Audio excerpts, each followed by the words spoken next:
Alors bonsoir à toutes et à tous, je suis ravi de vous retrouver pour une 285e rencontre Lille. Et ce soir, on a la chance d'être avec Eric Alphen pour son roman Les Divisions aux éditions Bûcher-Chastel qui est sorti très récemment, il est sorti la semaine dernière, le 11 janvier.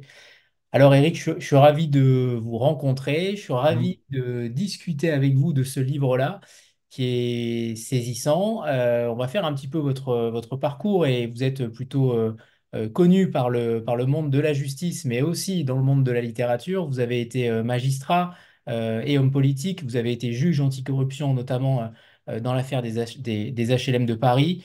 Mais vous débutez votre carrière par le roman policier, et c'est ça qui est très intéressant, en 1998, dans La Noire de chez Gallimard, et puis ensuite viennent quatre autres romans chez Buchet-Chastel et Rivage. Est-ce que finalement c'est la voie naturelle quand on a été magistrat? Comment vous avez décidé de vous lancer en littérature? Alors déjà, je suis encore magistrat. Je suis toujours appelé l'ex-juge Alphen, etc. Mais j'exerce encore. Je ne suis pas encore à la retraite. Je suis actuellement à la Cour d'appel de Paris, à la Chambre de l'instruction. Et pour répondre à votre question, en fait, moi, je suis issu d'un milieu littéraire. Mes parents étaient journalistes. Donc, j'ai toujours bercé plus ou moins toujours dans l'écriture. Et un jour, je me suis dit, il faut que tu te lances. Je lisais beaucoup. Je me suis dit, pourquoi pas essayer d'écrire un roman à ton tour. Donc j'ai commencé un premier roman et puis je me suis arrêté au bout de 40-50 pages parce qu'il ne me plaisait pas assez. Et puis ensuite, je me suis lancé dans cette histoire Bouillotte qui a été mon premier roman, qui est un roman noir que j'ai écrit pendant que j'étais juge d'instruction à Créteil. Donc j'écrivais le matin, le plus souvent le soir à l'époque, j'avais moins sommeil qu'avant. Et puis le week-end quand je pouvais. Et je connaissais personne dans l'édition, donc j'ai vraiment envoyé à plusieurs maisons d'édition. Et puis un jour, j'ai eu la chance d'être accepté effectivement par Gallimard et ça a été le début d'un temps pendant lequel je n'ai finalement jamais arrêté d'écrire. Donc j'écris tout le temps, j'écris pendant les vacances, j'écris pendant la semaine quand je peux et c'est quelque chose vraiment qui m'accompagnera, je l'espère jusqu'à mes derniers jours. Je ne conçois pas ma vie sans écrire. Donc j'ai écrit effectivement un roman noir, j'ai écrit des romans policiers, j'ai écrit aussi des récits sur la justice ou sur la peinture, j'ai écrit des nouvelles sur le rugby avec un auteur de polar qui s'appelle Michel Ambarek, qui a été publié dans La Blanche de Gallimard. Et c'est tout naturellement que j'en suis arrivé à ce roman-là, qui parle en premier lieu du football, parce que je trouve que c'est un milieu qui permet de voir beaucoup des travers de la société, l'argent, le racisme, la puissance, la notoriété, le rôle important des réseaux sociaux. Et donc ça part de football, mais je ne voulais pas parler que du football, je veux avant tout décrire la société des années 2020. Voilà. Alors justement, Les Divisions est alors il me semble que c'est votre premier roman de littérature blanche, même si il y a quand même un suspense évident là aussi, mais quel a été l'élément déclencheur pour passer d'un genre à l'autre finalement? Est-ce que vous faites une différence entre les deux genres? Parce qu'ici, le commandant Bizek n'est plus. Alors justement, comment vous avez évolué aussi dans votre esprit par rapport à ce changement de genre? Alors, je fais une petite précision, j'ai déjà écrit un roman blanc qui a déjà été publié par Buchet-Chastel il y a 7-8 ans, qui s'appelait Baiser maudit, qui racontait l'obsession que ressentait un juge d'instruction pour une de ses, à l'époque on disait inculpées, pour une de ses inculpées femmes, qu'on retrouvait à plusieurs époques. Et moi, en fait, j'aime pas faire toujours la même chose. Donc, à un moment, je me suis mis à écrire effectivement des romans policiers avec un duo d'enquêteurs, un juge d'instruction et un commandant. Mais j'ai voulu parler un peu de la peinture, j'ai voulu parler du sport. J'aime bien me mettre devant mon ordinateur et essayer de commencer une histoire qui ne sera pas forcément identique ou similaire à la précédente. J'aime bien me mettre un peu en danger et aborder des sujets ou des histoires qui n'ont pas toujours été fait partie de mon environnement habituel, en fait. Alors justement, vous parliez tout à l'heure des Et nouvelles si de rugby que j'avais... si vous permettez, Oui. il n'y a qu'en France où on fait une distinction entre le roman policier et le roman blanc. Aux États-Unis, il n'y a pas ces collections, par exemple, qui fait que tout de suite, dès la couverture, on catalogue. Et par exemple, pour le cinéma, on ne sait jamais si on va voir un film un peu à suspense ou un film totalement policier ou un film noir. En fait, je me méfie un peu de ces étiquettes. Et du coup, c'est vrai que ce roman n'est pas un roman policier. Il est un tout petit peu, je l'ai voulu un tout petit peu haletant quand même, parce que j'aime bien quand on ne s'ennuie pas en lisant. Et on pourrait quasi, alors je ne sais pas si on peut le qualifier de roman noir, mais en tout cas il est entre les deux, il est entre le roman noir et la littérature blanche, même si en effet je suis entièrement d'accord avec vous, on ne devrait pas faire de distinction, puisque le roman noir utilise tous les mécanismes de la société et des affres de la société. J'aimerais justement que tout à l'heure vous avez évoqué les nouvelles de rugby, puisque je les avais aussi repérées. Le rugby dans un premier temps, le football dans un deuxième temps, et évidemment le livre parle beaucoup de football et avec une précision extrêmement forte. On sent que vous êtes un connaisseur et un fanatique de football, ça me paraît évident en vous lisant. Euh, il y a beaucoup de détails, des détails qu'un kidam ne pourrait pas forcément connaître. Est-ce que vous avez fait des recherches particulières? Est-ce que vous avez interrogé aussi certains acteurs du monde du foot? Alors déjà, j'ai été pendant longtemps membre de la commission juridique de la Ligue nationale de football, qu'on appelait à l'époque LFP. Cette commission avait essentiellement pour but d'examiner les litiges contractuels entre les joueurs pro et les clubs pro. Mais j'ai fait quelques autres missions et par exemple, pendant que j'étais à la Ligue, il y a eu ce qu'on a appelé l'affaire VAOM, affaire avec l'OM et Bernard Tapie qui étaient accusés par certains joueurs d'avoir voulu arranger un match.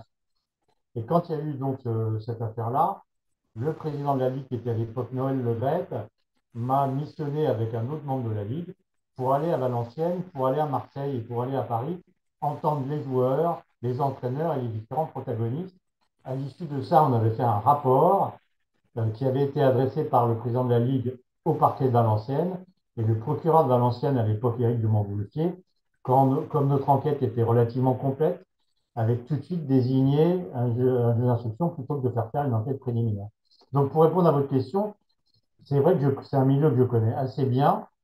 J'ai gardé des contacts avec des membres du syndicat de joueurs, par exemple, avec un avocat qui défend beaucoup de joueurs, avec des gens qui sont dans ce milieu-là. Et du coup, je n'ai pas eu besoin forcément d'enquêter, j'ai juste eu à actualiser mes connaissances parce que, comme tout, ça change. Et donc, depuis une vingtaine d'années, ça avait quand même pas mal changé. Très bien, en effet. Alors, on va parler de ce livre-là et de ces deux protagonistes, Mehdi et Jessica Azam. Euh, Comment vous avez façonné ces deux personnages-là? On rappelle que Mehdi va être très vite accusé de violence conjugale. Et évidemment, celle de l'affaire va être de savoir si les deux paroles sont véridiques ou non. Vous utilisez un mécanisme d'un roman choral, on en parlera juste après, mais d'abord, j'aimerais parler de ces deux protagonistes-là que j'ai trouvé extrêmement, justement, extrêmement froids, distants. Est-ce que c'était aussi pour cultiver l'objectivité du lecteur, pour éviter qu'on sache véritablement qui dit vrai, qui dit faux?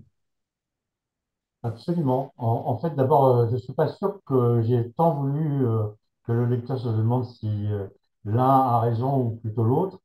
Et j'ai surtout voulu montrer que dans notre époque actuelle, où tout va très vite, où l'image est plus importante que le fond des personnalités, où ce qu'on dit est plus important que ce qu'on fait, j'ai surtout voulu montrer donc que la vérité a relativement peu d'importance.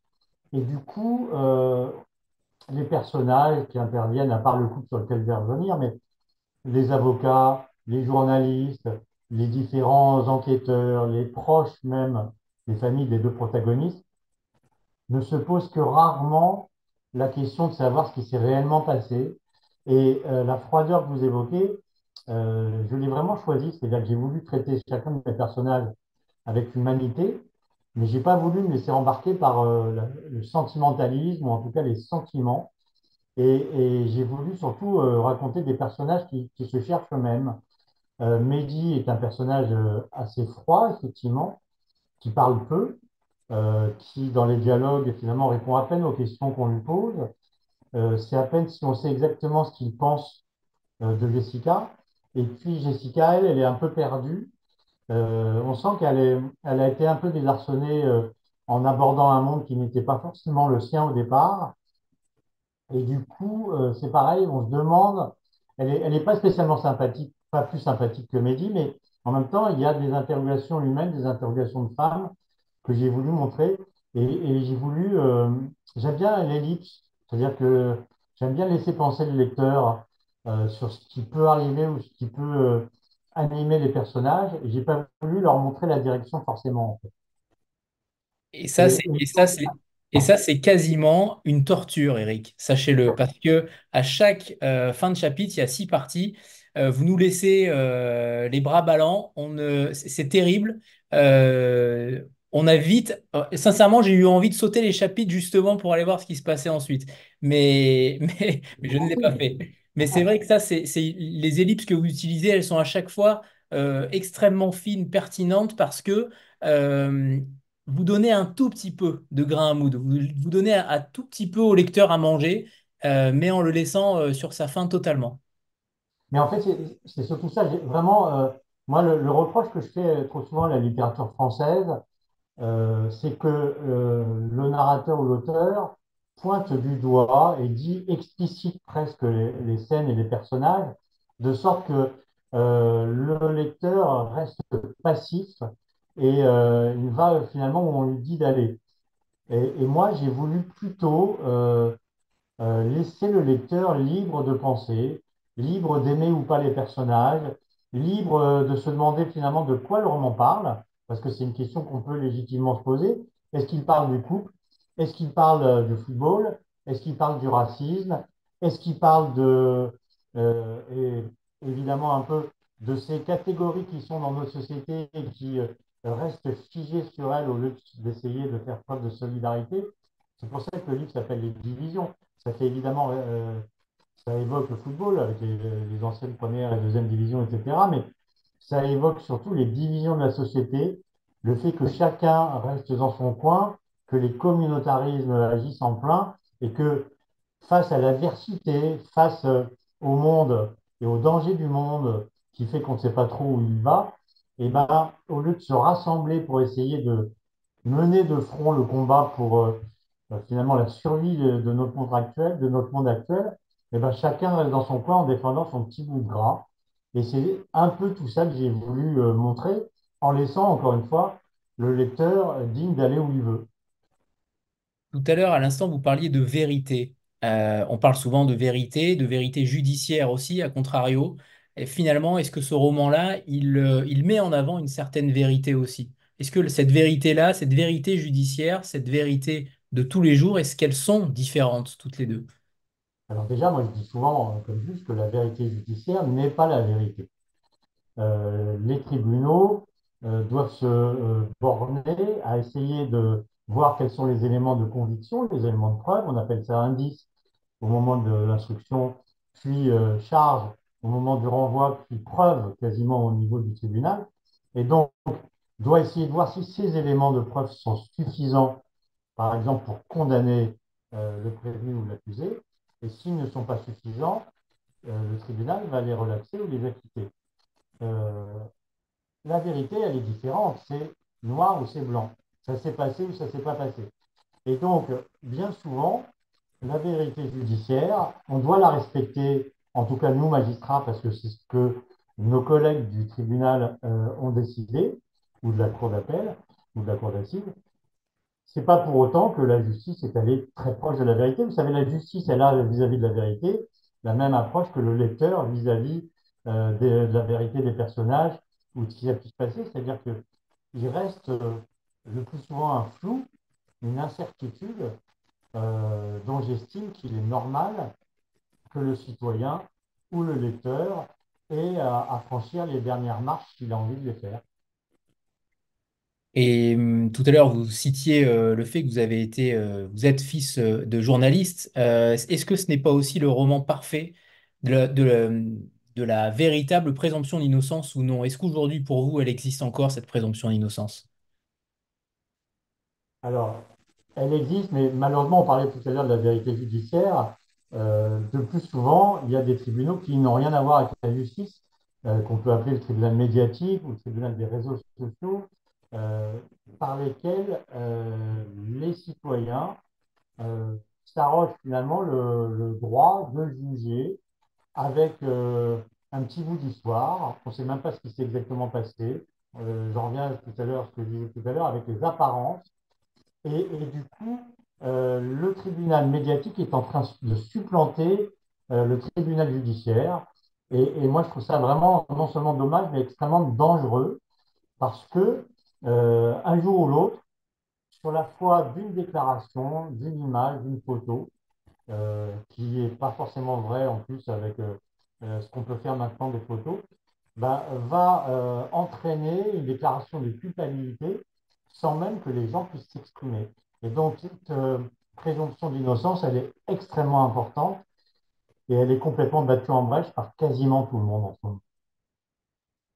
Évidemment. Alors, j'aimerais qu'on revienne sur l'histoire, sur ce joueur de football, Mehdi Azam, qui a grandi à Vitry, qui est élevé plutôt durement par son père, qui va se réfugier dans le sport, qui est très vite repéré et qui va finir en équipe de France et qui va être aussi très vite déclassé et finir à Reims. Alors aujourd'hui, Reims, c'est pas si mal, mine de rien. Il y a quelques années, peut-être pas, mais aujourd'hui, c'est pas si mal. Euh, il va faire un voyage aussi en Angleterre, enfin, un transfert en Angleterre. Il va donc se retrouver à Reims et un journaliste va lui annoncer qu'un article va paraître. Et ça, on imagine aussi la puissance qu'ont les journalistes d'avoir les informations avant même les intéressés. Euh, et donc, Alors, cette information, elle un est... petit mot, si vous permettez, sur Reims, Oui, parce que le stade de Reims, pour tous les gens qui sont vieux comme moi, Auguste c'est Delaume. vraiment le club mythique, le club qui a été en finale de Coupe d'Europe avant Saint-Étienne. Il y avait, c'est l'époque des Copa, Fontaine, etc., dont certains d'ailleurs étaient allés en face au Real de Madrid. Et je voulais absolument que ce club mythique apparaisse dans mon livre. Et comme en plus je voulais un club qui ne soit pas trop loin, une ville qui ne soit pas trop loin de Paris pour permettre des allers-retours, et c'est vraiment volontiers que je me suis intéressé à Reims et que j'ai mis Mehdi Azam comme joueur de ce club. Alors après, effectivement, il apprend avant même que sa femme lui en parle qu'elle va ou qu'elle a, ou qu'en tout cas, elle a des choses à lui reprocher. Et c'est vrai que ça va tellement vite en ce moment que parfois les journalistes apprennent des informations aux premiers intéressés. Et ça, c'est la première chose que je voulais effectivement montrer. Et alors justement, est-ce que tous les joueurs de Reims aujourd'hui sont un petit peu soucieux après l'apparition de votre livre? Est-ce que certains s'interrogent sur la réalité ou non, ou la proximité avec la réalité? Est-ce que vous avez eu des échos par rapport à cela? Est-ce que vous avez demandé aussi à utiliser le stade de Reims comme principal club de foot ou pas du tout? Comment ça s'est passé justement dans ces... Non, non, parce que je n'ai pas utilisé le stade de Reims, j'ai juste évoqué le joueur qui joue dans ce stade, mais tous les protagonistes sont évidemment totalement inventés. De la même façon que quand on voit des policiers au commissariat de New York ou l'APD à Los Angeles, on ne va pas demander au commissariat l'autorisation de citer l'histoire-là. Donc non, mais par contre, effectivement, j'ai quelques lecteurs qui m'ont dit, mais de quelle histoire tu parles? Est-ce que c'est une histoire vraie ou pas? Est-ce que tu ne vas pas avoir des dangers avec les protagonistes que tu mets là et qui sont sans doute concernés en réalité? Et en fait, non. J'ai totalement inventé l'ensemble des personnages. Le maire de Reims, c'est un maire inventé. Le président du club de Reims, c'est un président inventé. L'entraîneur de même, les joueurs également. J'ai juste situé là, parce que je voulais situer dans un club.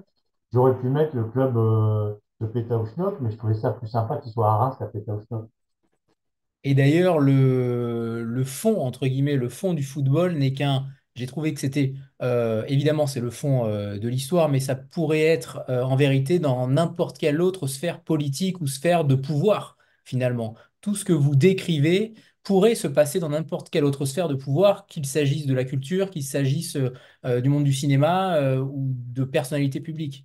Alors, sauf que le football, par rapport au milieu que vous venez de citer, a la particularité que du jour au lendemain, des gens peuvent se trouver immergés dans un lieu de pouvoir, dans un lieu d'argent, dans un lieu de notoriété, dans un lieu où on ne parle que d'eux, alors qu'ils ne sont pas formés à ça et qu'ils s'y attendent pas forcément et qu'en plus, ils viennent souvent de milieux défavorisés. Donc c'est ça qui m'intéressait. Kylian Mbappé, avant d'être Kylian Mbappé, eh ben, personne ne parlait de lui. Et d'un seul coup, parce qu'il a un talent hors norme, il s'est retrouvé du jour au lendemain à faire la une de tous les journaux, de tous les médias, de tous les réseaux sociaux et à gagner des millions. Et c'est pour ça que, du coup, le joueur, il est à la fois chanceux, mais il est en même temps extrêmement fragile parce qu'il a été en quelque sorte déporté de son milieu normal. Et c'est ça que je voulais montrer. Et j'ai lu avec intérêt il y a quelques jours l'interview de Thierry Henry qui, pour la première fois pour un joueur de ce renom et de ce niveau, dit qu'il a été extrêmement déprimé quand il était en activité.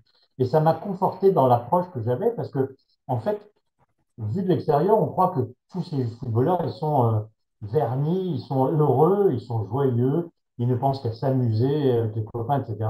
Et en fait, c'est beaucoup plus compliqué que ça. D'abord, dans le football, il y a beaucoup de jalousie, comme dans d'autres milieux d'ailleurs, hein.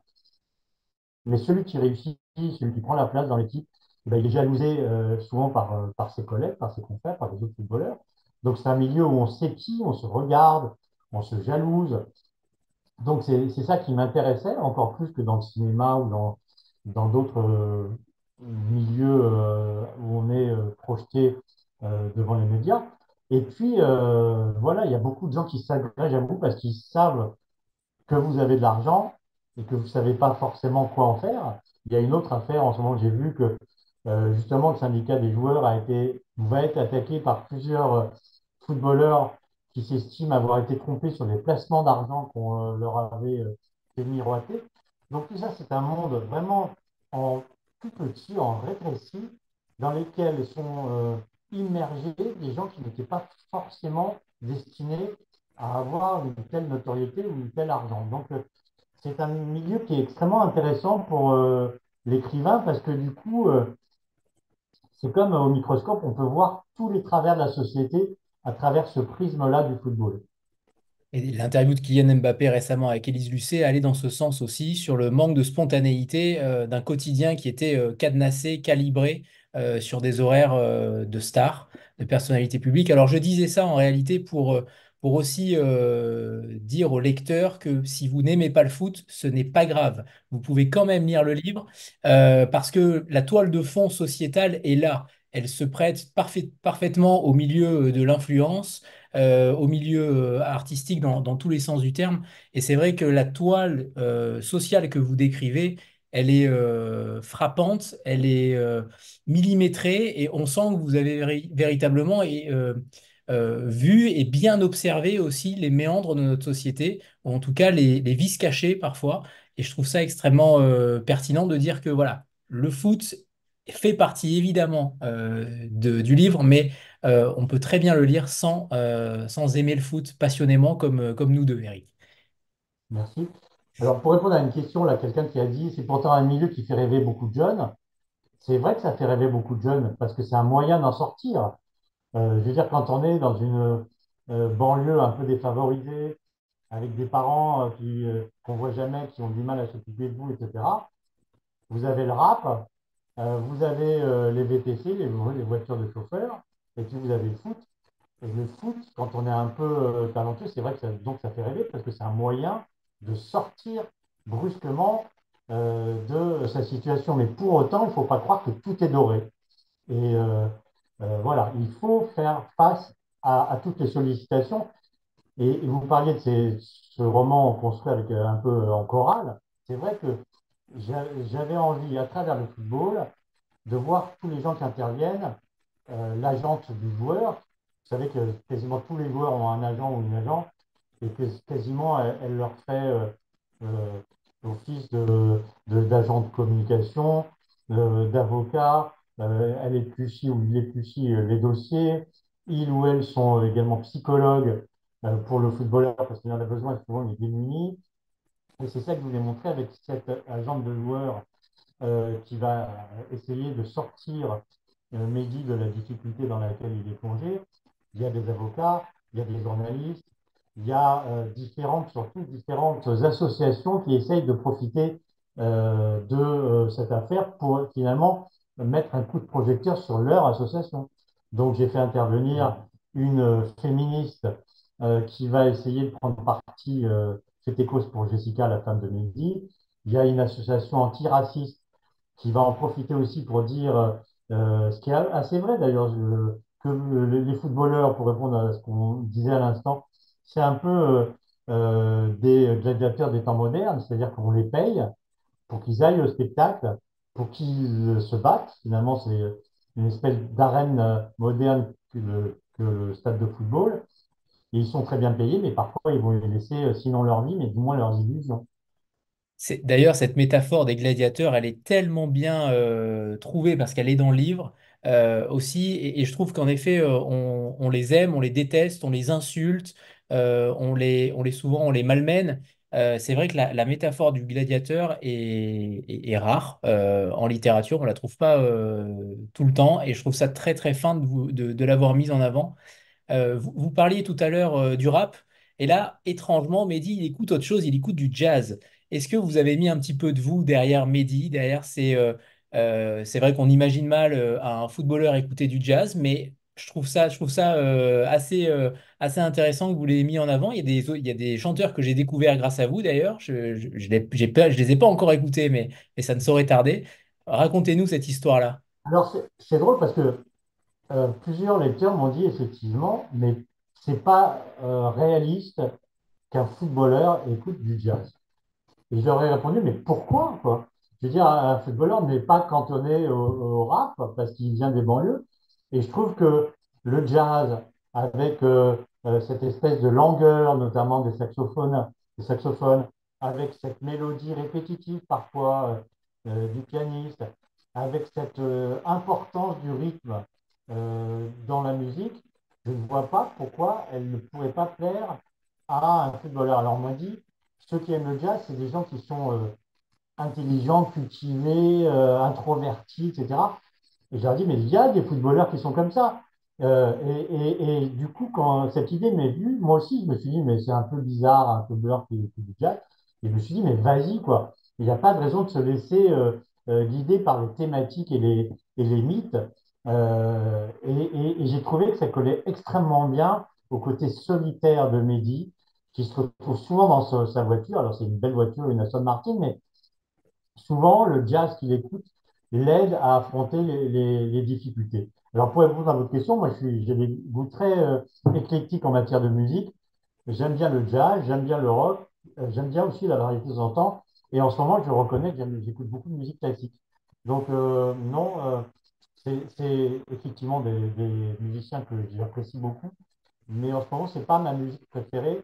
Et notamment, on m'a souvent posé la question aussi quand vous écrivez, est-ce que vous écoutez de la musique? Eh bien, non. J'ai besoin du silence absolu quand j'écris. Et d'ailleurs, j'ai des confrères auteurs qui arrivent à écrire dans un café avec leur ordinateur sur fond de musique et de sonneries de téléphone. J'avoue que j'ai beaucoup de mal à les comprendre parce que moi, j'ai besoin du silence absolu. Ça, je pense que c'est en effet quelque chose de commun aux juristes, je pense. Je pense, ouais, peut-être. Je pense. Alors, je disais ça pour le jazz parce qu'en effet, les footballeurs font souvent des partenariats avec des rappeurs, mettent en avant constamment des rappeurs, ont des amitiés particulières avec des rappeurs, notamment avec Booba et d'autres. Donc, c'est vrai qu'on avait du mal. Alors, moi, j'ai pas trouvé ça ni surprenant ni cliché, mais je me suis dit, qu'est-ce qu'il y avait derrière? Je trouve ça. J'ai votre explication maintenant. C'est vrai que ça colle parfaitement au personnage de Mehdi et à ce côté un peu taciturne et en Exactement. Une world music, en quelque sorte, c'est pratiqué dans le monde entier. Et ça collait bien avec Mehdi, qui est d'origine mi-égyptienne, mi-marocaine. Voilà, c'est pas purement occidental, entre guillemets, comme par exemple le rock. Alors, j'aimerais qu'on revienne aussi sur la construction du livre, puisqu'il y a 6 parties, il y a 2 camps qui s'affrontent, 2 versions. Et ces 6 parties-là, vous avez fait le choix aussi de prendre la troisième personne du singulier. Il ne me semble pas qu'il y ait eu des premières personnes, des récits à la première personne. Ça aussi, pour peut-être aussi garder un petit peu de distance, pour mettre une sorte de mise en lumière à distance des personnages. C'est un choix fort parce que le sujet se prêtait parfaitement à un récit à la première personne, notamment sur les violences conjugales. Et je trouve ça très intéressant fait ce roman choral en gardant aussi cette distance de l'auteur par rapport aux faits. Alors, voilà, j'ai voulu déjà montrer plutôt qu'expliquer. Et donc, c'est des scènes qui sont toujours vues par le point de vue d'un des personnages. Et ça, j'y tenais beaucoup. Alors, c'est vrai que ça n'empêchait pas forcément de prendre un ou deux personnages et de les traiter à la première personne. Mais j'estime que voilà, la première personne a tendance à réduire. Elle donne plus de chaleur humaine, si je puis dire, plus d'émotion aussi, mais moins de. L'horizon est réduit. Et dans un roman comme ça, choral, j'ai trouvé que c'était mieux d'avoir un horizon large, ce qui permettait finalement de traiter à égalité chacun des personnages. Moi, j'ai autant d'attachement pour Mehdi que pour une avocate qui est Marielle Blum, que pour le journaliste Aurélien Pi, que j'aime bien, que pour voilà, tous ces personnages. Je les aime bien, même la, celle de l'association féministe avec laquelle au départ je n'ai pas énormément de points d'attache, ben, finalement, vraiment, je l'aime beaucoup en fait. Et ce traitement à la troisième personne permet vraiment une vision équilibrée des personnages et donc de la société, selon moi. Je peux me tromper, hein, mais c'est ce que j'ai voulu en tout cas. Ça se ressent. Alors, tout à l'heure, vous avez évoqué les différents personnages, en effet, et c'est vrai qu'à un moment donné, cette scène assez difficile, entre guillemets, pour l'agente, pour cette agente italienne de Mehdi, qui ne lui répond pas et qui ne veut pas savoir réellement s'il a commis des violences conjugales. Et c'est vrai qu'on sent la difficulté, que ce soit pour un agent ou que ce soit pour un avocat, de défendre sans comprendre, ou c'est peut-être l'inverse même, comprendre, ou en tout cas, je ne sais pas, mais les difficultés au niveau de la défense sont similaires, j'ai trouvé, entre l'agente et l'avocate. Et c'est vrai qu'elle dit elle-même qu'elle souhaite être avocate, qu'elle souhaitait être avocate. Donc il y a des liens extrêmement forts entre ces deux professions. C'était aussi ce que vous vouliez montrer. Vous avez eu, j'imagine, beaucoup de liens avec la fonction d'avocat et vous les connaissez sur le bout des doigts. Je trouve que c'est aussi là très finement joué de votre part sur ces thématiques-là qu'on aborde peu finalement ou qu'on aborde peut-être un peu trop pour les avocats et très peu pour les médecins. Euh, c'est toujours cette différence-là qui me choque un petit peu. On ne demande jamais à un médecin de savoir pourquoi il soigne un individu plutôt qu'un Alors, avocat. Et je trouve que vous le faites encore une fois de manière extrêmement fine. Qu'est-ce que vous avez voulu démontrer par rapport à ces deux professions que sont l'agente et l'avocate? alors c'est un peu différent. Je vais commencer par l'avocate. Je trouve que c'est un travers de notre société d'assimiler l'avocat avec celui ou celle qui défend. Vous défendez un violeur, ça veut dire que vous défendez, vous pensez qu'on a le droit de violer, vous défendez un terroriste, ça veut dire que vous êtes pour le terrorisme, vous défendez un meurtrier, c'est parce que vous pensez qu'on a le droit de tuer. Ben non, il n'y a pas unité ou unicité entre l'avocat et celui qui est défendu par l'avocat. Et ça, j'insiste là-dessus parce que trop souvent en ce moment, quand on voit traiter une affaire, notamment dans les réseaux sociaux, on voit très souvent aussi l'avocat ou l'avocate qui reçoit des messages d'insultes parce qu'il défend tel ou tel. Eh bien non, un avocat défend parce que c'est noble et c'est digne d'une société démocratique que tout le monde puisse être défendu. Et encore une fois, ça ne veut pas dire qu'on sait forcément.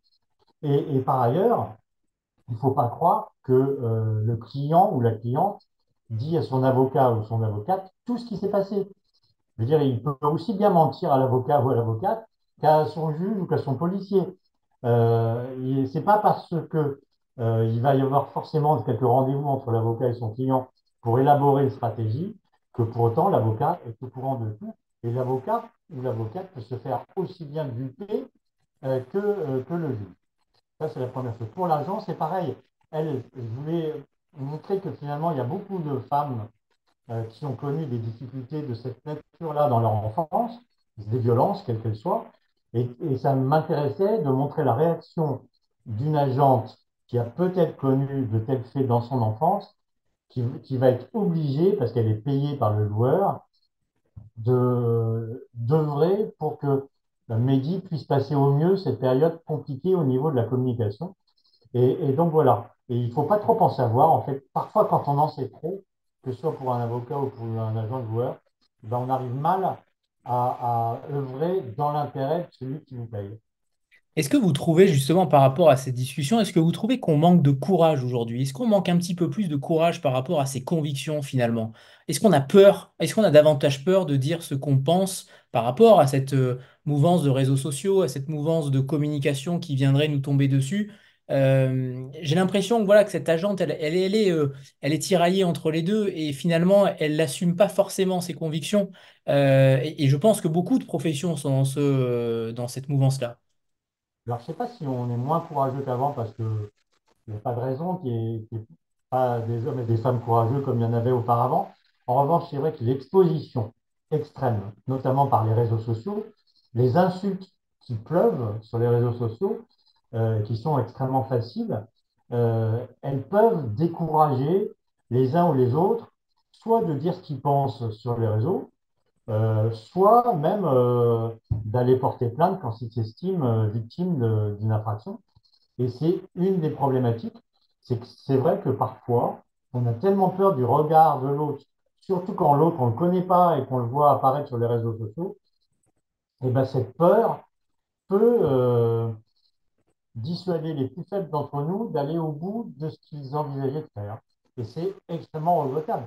Je pense que là, on est dans la période charnière, celle où on découvre les réseaux sociaux, parce que finalement, ils ont très peu d'années d'ancienneté, où c'est pas encore réglementé comme ça devrait l'être, euh, et comme je pense que ça le sera dans les 10 ou 15 années à venir, parce que ça devient très problématique. C'est le plus puissant, c'est le plus râleur, c'est celui qui parle le plus fort ou qui écrit le plus fort avec des majuscules, qui a le dernier mot pour l'instant. Et je pense que notre démocratie ne peut pas se satisfaire d'une telle situation. Et ça fait le lien parfaitement avec ma prochaine question, puisque dans le livre, en effet, celui qui se tait passe pour un coupable. Alors, selon l'adage qui ne dit mot, consent. Clairement, pour vous aussi, vous trouvez que aujourd'hui, à une époque où les avocats conseillaient évidemment de se taire la majorité du temps, aujourd'hui, quand on ne parle plus, on devient le premier coupable, le primo coupable. Mais c'est ça qui est déplorable, c'est que effectivement, non On n'a plus seulement le droit de réfléchir. En réalité, on n'a plus le droit de réfléchir ni de préparer sa défense aujourd'hui. absolument, non seulement celui qui crie le plus fort a parfois raison, ou en tout cas il est plus chaud, mais en plus, quand vous ne vous défendez pas quasiment immédiatement devant des accusations qui sont portées contre vous, ça veut dire dans l'esprit de beaucoup de gens que ça veut dire que vous êtes coupable. Ben non, on peut prendre du temps pour réfléchir à ce qu'on va dire, on peut prendre du temps pour élaborer une stratégie de défense avec son avocat. Il y a des avocats qui savent garder le silence et ne pas tout de suite répondre. Et malheureusement, on voit de plus en plus souvent des avocats qui vont quasiment tout de suite sur le plateau d'une chaîne d'information pour dire ce que leur client n'a pas dit ou pour le défendre comme il n'aurait pas voulu peut-être le client puisse être défendu. Donc ça devient problématique. On a le droit au silence. Le droit au silence, vous savez, ce qu'on donne à chaque gardé à vue. On lui dit tout de suite, vous avez le droit de ne pas parler.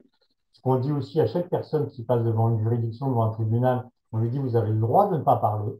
Eh ben, je pense que dans la société, on devrait reconnaître bien davantage le droit au silence aux gens qui sont mis en cause. Ça éviterait bon nombre d'idioties écrites ou dites. Absolument. On va faire une petite photo de groupe avant que vous puissiez nous lire un extrait. Eric, un premier extrait. Voilà, préparez-vous pour la photo.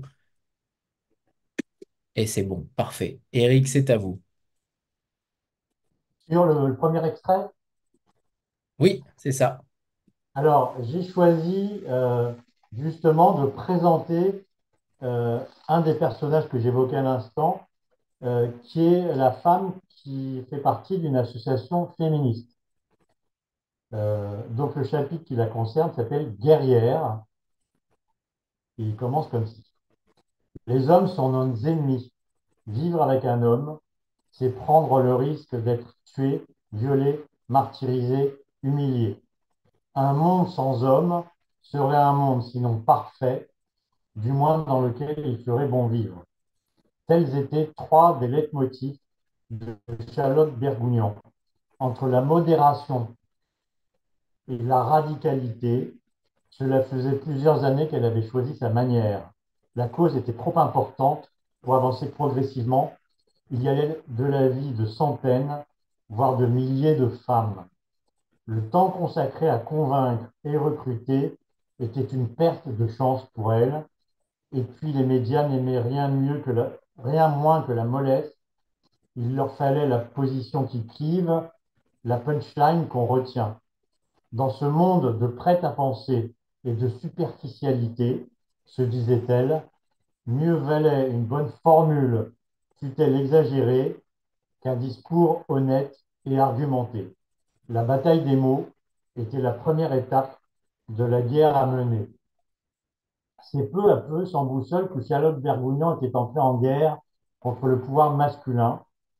Née 41 ans auparavant dans une famille d'instituteurs installée à Auch, dans le Gers, seule fille d'une fratrie de quatre, elle avait, après une enfance choyée et une scolarité sans histoire, intégré l'ENSAP, école d'architecture située à Talence dans la banlieue de Bordeaux.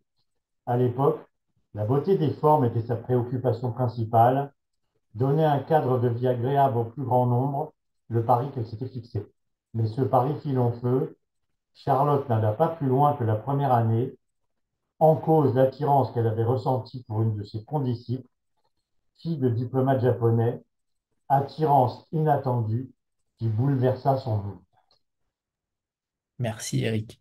Alors, Voilà le premier livre.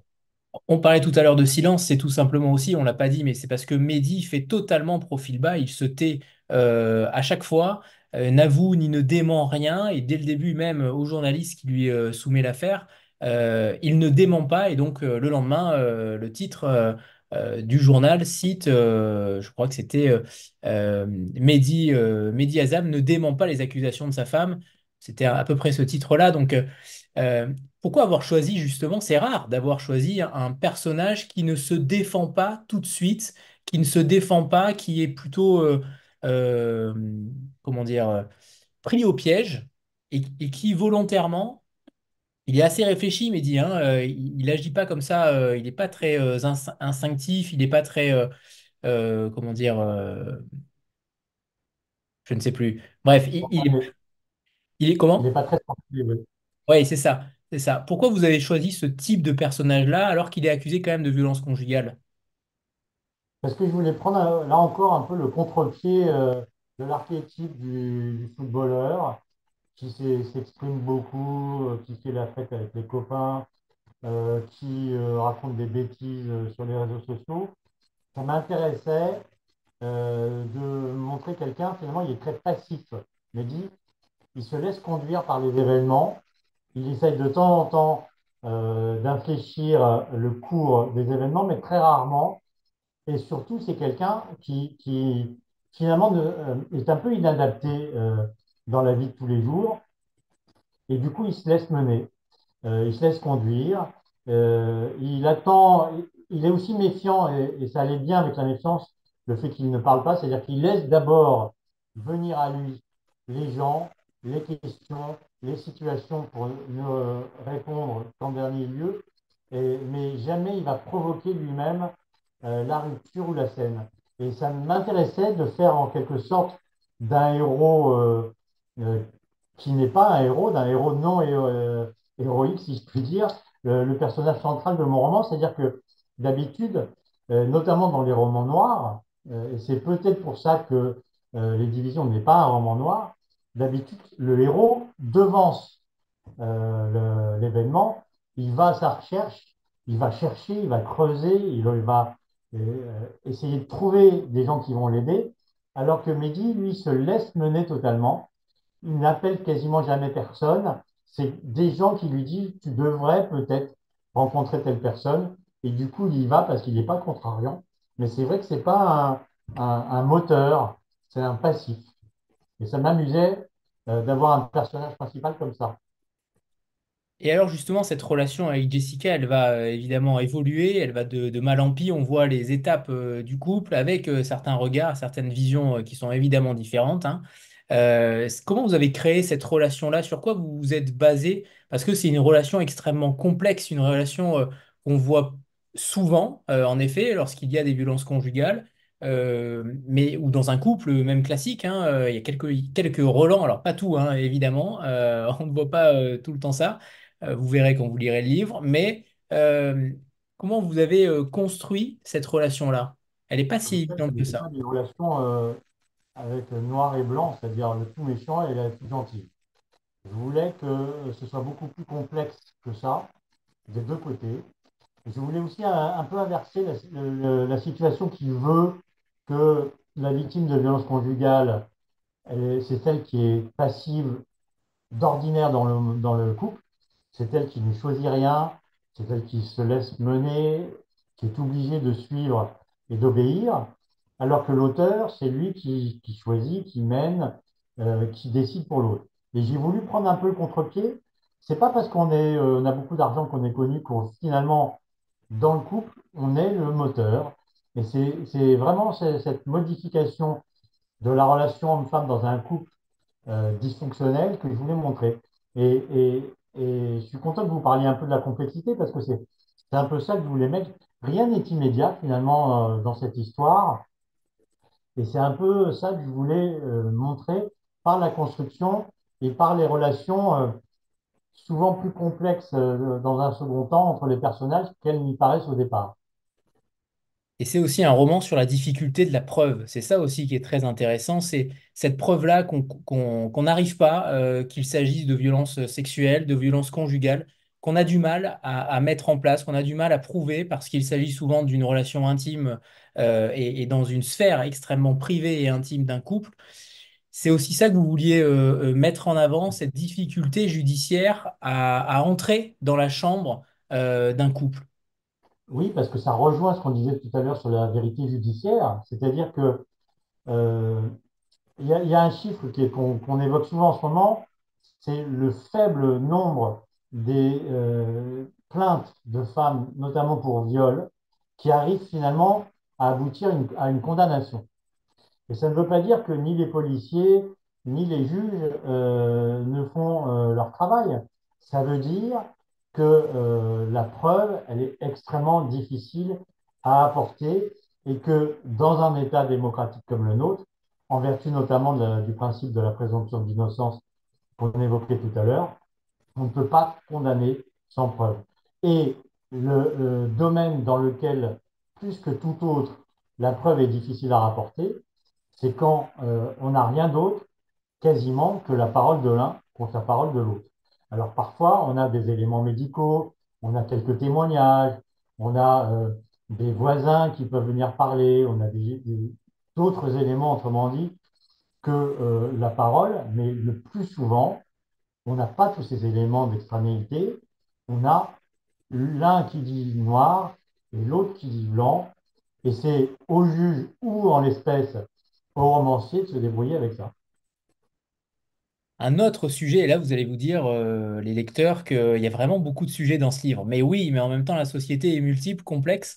L'autre sujet important, c'est le racisme, puisque Mehdi, par le communiqué de presse de l'agente, la défense de l'agente est celle que s'il ne s'appelait pas Mehdi, l'affaire ne serait pas sortie. Donc il invoque, il devance un petit peu tous les arguments de la partie adverse en mettant en avant la meilleure défense, c'est l'attaque pour le coup. Et donc, il met en avant le côté raciste de l'affaire. Vous mettez en avant aussi le racisme qui est idem, qui est le même, que ce soit dans le football ou dans la société en général. On a vu certaines affaires récentes, que ce soit avec Christophe Galtier ou d'autres, et l'histoire des quotas, notamment de Laurent Blanc il y a quelques années. On a vu qu'il y avait du racisme. Vous citez également l'affaire Benzema. Bref, il y a beaucoup d'éléments qui mettent en avant aussi cette part de racisme dans le monde du football. Et là, pour le coup, vous vouliez aussi en parler. Alors, y compris entre footballeurs, entre eux. C'est-à-dire que le racisme, c'est pas que les spectateurs, même si malheureusement ça existe de plus en plus souvent, notamment en Italie. C'est pas que l'opinion publique, c'est aussi les footballeurs entre eux, qui se jalousent, comme je disais tout à l'heure, et qui utilisent tous les moyens pour comment dire, démonter ou descendre un adversaire ou un partenaire. Mais au-delà de ça, c'est vrai que dans la société, il y a de plus en plus, je veux dire, plus il y a d'associations antiracisme, plus on essaie de promouvoir l'antiracisme et plus, en fait, on évoque des propos racistes. C'est-à-dire que jamais dans les années 60, on aurait dû dire, on aurait osé dire, celui-là est noir, celui-là est blanc, il y a trop de blancs, il y a trop de noirs, il y a trop de nord-africains. On se permet avec l'origine des gens, des choses qu'on n'osait pas dire dans les années 50 ou 60. Et je trouve que la société prend une très mauvaise tournure. J'ai dit à propos de quelque chose qui n'a rien à voir, à savoir l'argent et la corruption. J'ai dit que l'honnêteté était plus importante que la transparence. Et ce qui nous tue en ce moment, c'est la transparence puisque il y a des gros problèmes. On veut tout savoir sur tout le monde, y compris pour critiquer qui il est et d'où il vient. Et c'est un peu ça que je voulais montrer aussi. Et un autre élément aussi, c'est que vous parlez des étiquettes. On en a parlé rapidement tout à l'heure. Vous écrivez les chaînes de télé ont besoin d'étiquettes. Sans étiquettes, on n'est rien. Et c'est vrai que c'est aussi là extrêmement bien écrit parce que aujourd'hui, on est dans le monde, dans une société où justement on classe les choses, on classe les romans, en effet pour les étals de librairie pour que ce soit sûrement un petit peu plus simple. Mais on classe aussi les gens dans certaines cases, dans certaines étiquettes, en collant certaines étiquettes. Là, pour le coup, Mehdi, il a une étiquette déjà de footballeur, il a une étiquette par rapport à son origine. Et finalement, on voit que la multiplicité d'étiquettes que vous mettez en avant et qui finalement sont assez ridicules quand on parle un peu d'humanité. On classe également les romanciers, hein. Il y a les, entre guillemets, les purs romanciers, puis il y a ceux qui viennent de la justice, qui sont un peu moins romanciers que les autres romanciers. J'allais y venir, on en parlera après. C'était une parenthèse, mais c'est vrai que de plus en plus, on se contente de qui sont les gens pour les défendre ou pas, ou pour les attaquer. Et comme je le disais tout en commençant l'émission tout à l'heure, ce qui s'est passé réellement n'intéresse plus personne. Les faits, les actes n'intéressent plus personne. Ce qui compte, c'est qui sont les gens et non pas qui sont en profondeur, mais quelle étiquette ils mettent. C'est comme si quand il y a marqué homme, eh ben, vous allez être défendu par des hommes ou attaqué par d'autres hommes. Vous allez mettre femme, vous allez mettre hétérosexuel, vous allez mettre homosexuel. Du coup, c'est une catégorie de gens bien spécifique qui va vous défendre, même si la personnalité plus profonde des gens qui défendent était censée leur déplaire totalement, parce que finalement, elle peut aboutir à ce que vous défendiez des gens qui sont le contraire de vous, et bien, du fait de ces étiquettes, on ne s'intéresse qu'à l'effet d'annonce et pas aux gens et aux réelles causes et alors, surtout aux actes réels. Et ça, c'est extrêmement angoissant. C'est-à-dire que bientôt, il suffira qu'on dise je suis parisien pour être défendu par des Parisiens par rapport aux Lyonnais ou aux Marseillais qui vous diront ben, vous êtes un sale type parce que vous êtes parisien. Ça devient extrêmement problématique, je trouve. D'où, encore une fois, le titre de mon roman, c'est que par division, il n'y a plus aucune union, il n'y a plus aucune introspection ou recherche. Et du coup, on se contente des schémas basiques plutôt que d'essayer de savoir exactement qui sont les gens et ce qu'ils ont pu faire. Alors justement, l'autre division, vous me l'avez devancé, cher Eric, cette division entre ceux qui ne sont pas, entre guillemets, écrivains de naissance, même si ça n'existe pas, et ceux qui viennent d'autres métiers et qui viennent ensuite à l'écriture. Vous l'avez cité, ça veut dire qu'il y a eu déjà des exemples où vous avez senti ce relent d'étiquettes affublées, qu'on vous a affublé. Est-ce que c'est déjà arrivé? Comment les gens de la justice aussi, les auxiliaires de justice, vous voient et est-ce qu'ils vous lisent également? Alors, oui, Lise, alors, pour répondre à votre question, c'est vrai que un auteur, un romancier qui est, par exemple, ingénieur, employé de la RATP ou qui travaille dans une association pour l'environnement, on ne va pas lui demander ce qu'il fait d'abord, et puis on ne va pas lire son roman à l'aune de ce qu'il fait professionnellement. Déjà, il y a plein de médecins, d'avocats qui sont des romanciers. Céline était médecin, on ne lui disait pas vous êtes médecin. Et maintenant, quand on lit un livre de Céline, on ne se dit pas je vais lire le livre d'un médecin qui écrivait des romans. Et pourtant, pour les juges, peut-être parce qu'il y a le côté polar, pour les avocats aussi un petit peu, euh, peut-être aussi pour d'autres professions, mais là, il n'y en a pas qui me viennent tout de suite. On ne juge, en quelque sorte, il y a une espèce de barrage, et il faut montrer patte blanche pour après qu'on parle du livre et non pas de l'auteur. Et moi, ce que je demande, en fait, comme romancier, c'est qu'on parle de mon livre, comme on fait aujourd'hui, et pas forcément qu'on parle de l'auteur du livre. Un livre peut se défendre par lui-même et pas par ce qui a pu arriver ou pas dans la vie de l'auteur. Qui de mieux qu'un professionnel de la justice pour utiliser les mots justes, finalement, en littérature? Peut-être, non, je pense qu'il y a peut-être mieux, mais c'est vrai que le point commun entre le romancier et le juge, outre le fait qu'on est obligé d'exercer souvent dans la solitude, ça c'est un vrai point commun. Le point commun, c'est que les mots ont beaucoup d'importance. Vous savez, parfois un contrat est cassé parce qu'il y a tel mot qui figure dans une clause plutôt que tel autre. Et si la personne avait vraiment fait attention aux mots, ben, finalement la décision rendue aurait été inverse. Et ben, de la même façon, quand on écrit, et c'est quelque chose que j'aime moi dans l'écriture, il faut faire attention aux mots qu'on choisit, parce que même des mots très proches ont des nuances, ont des sens légèrement différents, ont des sonorités différentes. Moi, d'attacher de l'importance également au rythme et à la sonorité d'une phrase. Et du coup, euh, eh ben, ces mots, c'est ceux-là qui sont importants et c'est pas celui qui les écrit.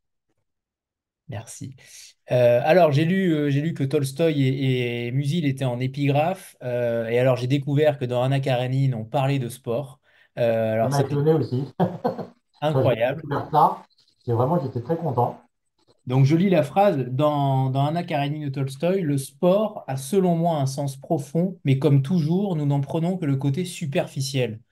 C'est quand même assez fabuleux de lire ça. Je ne sais plus quand a été écrit Anna Karenine, mais J'étais en pleine écriture quand j'ai relu Anna Karenine et quand je suis tombé sur cette phrase, je me suis dit c'est du pain béni, quoi, c'est trop beau.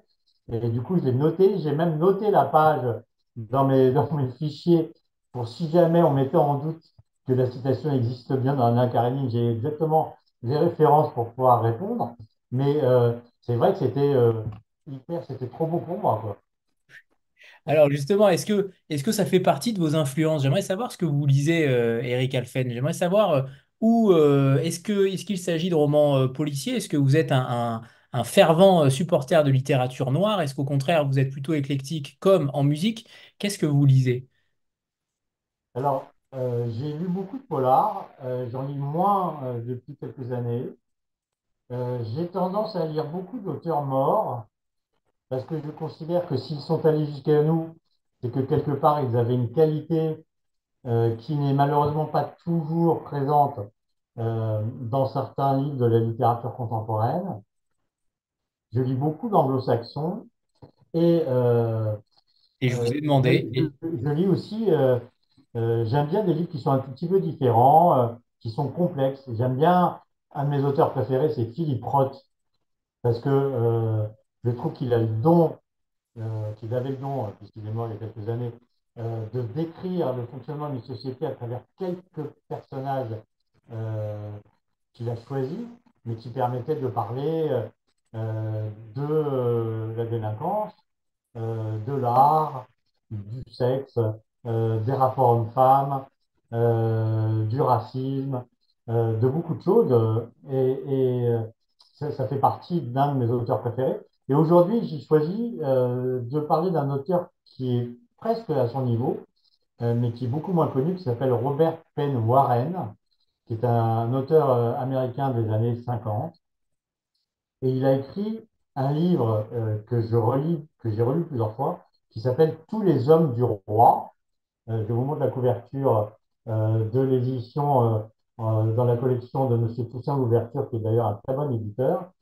Et donc, Tous les hommes du roi racontent l'histoire d'un homme qui est dans l'entourage d'un homme politique, d'un gouverneur, qui va être amené pour ce gouverneur à faire un certain nombre de recherches et d'enquêtes, notamment d'ailleurs sur un juge, et ça parle de politique, de corruption, des rapports hommes-femmes.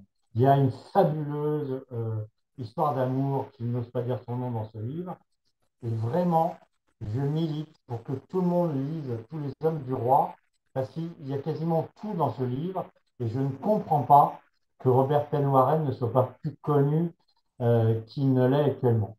Et vous prêchez un convaincu. Je vous ai demandé donc en amont de préparer une lecture, un livre un petit peu méconnu. Et en effet, chez Monsieur Le Toussien, l'ouverture qu'on connaît bien puisqu'on l'a déjà reçu. Et je vous conseille d'ailleurs à propos de Robert Penn Warren, il y a une biographie qui est sortie chez Séguier il n'y a pas longtemps, il y a quelques mois, de Joseph Blotner. Je vous la conseille si Je vous ne ne l'avez connais pas pas. lue. Elle est passionnante aussi. Et donc oui, très beau choix, Eric. Et ça prouve en effet que vous avez bon goût. Alors, j'aimerais que vous nous lisiez un deuxième extrait, Eric, et puis ensuite, je vous poserai une dernière question qui est fondamentale, puisque c'est celle de notre avenir. Alors là, c'est un autre personnage qui est le maire, celui que j'ai décrété maire de Reims, et qui est évidemment totalement inventé, et qui évoque un peu le trouble de certains hommes politiques, qui ne sont pas tous des expansifs extrêmement bavards. Alors j'y vais. Là où François Néragnan s'était surpris lui-même, c'était dans la tenue des conseils municipaux. Jusqu'à son élection comme maire, il s'était cru timide, peu habile dans la prise de parole en public, dépourvu de la moindre goutte d'autorité.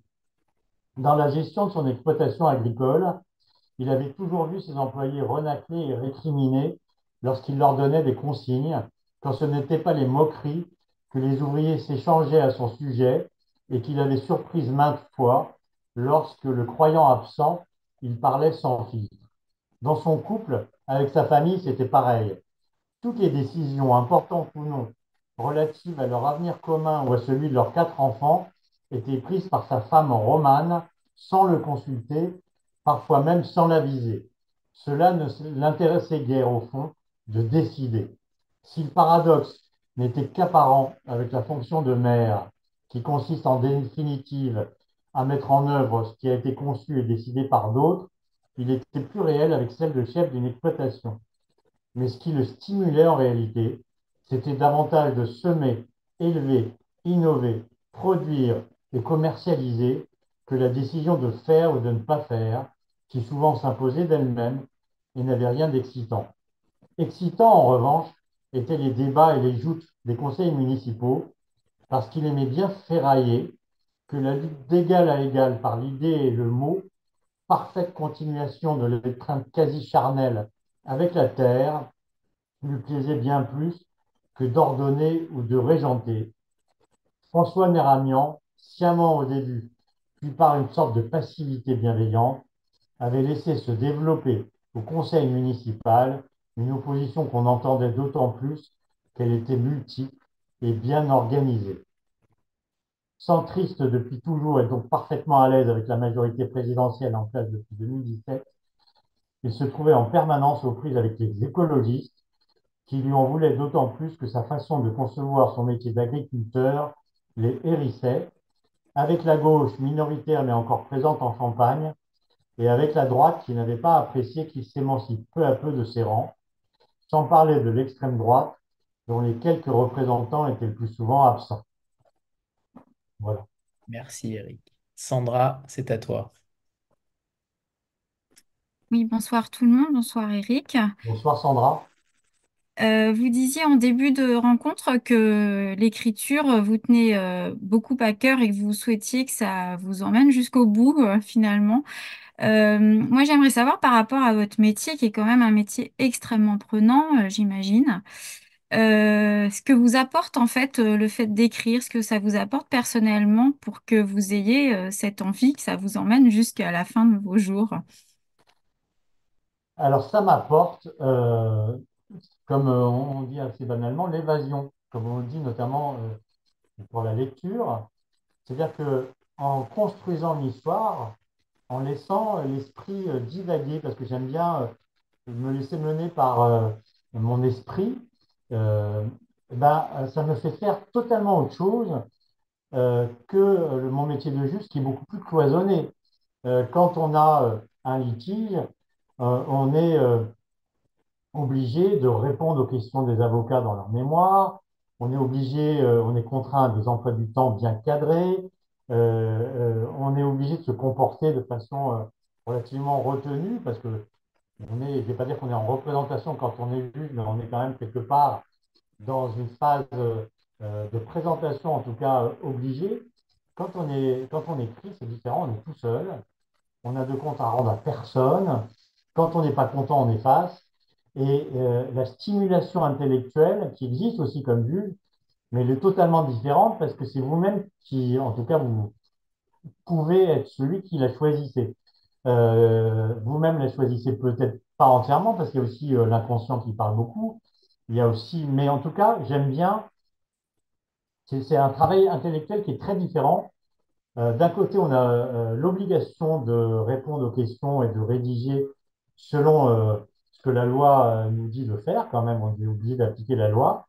Et d'un autre côté, on est totalement libre. Donc, pour synthétiser, je dirais que l'écriture m'apporte la liberté.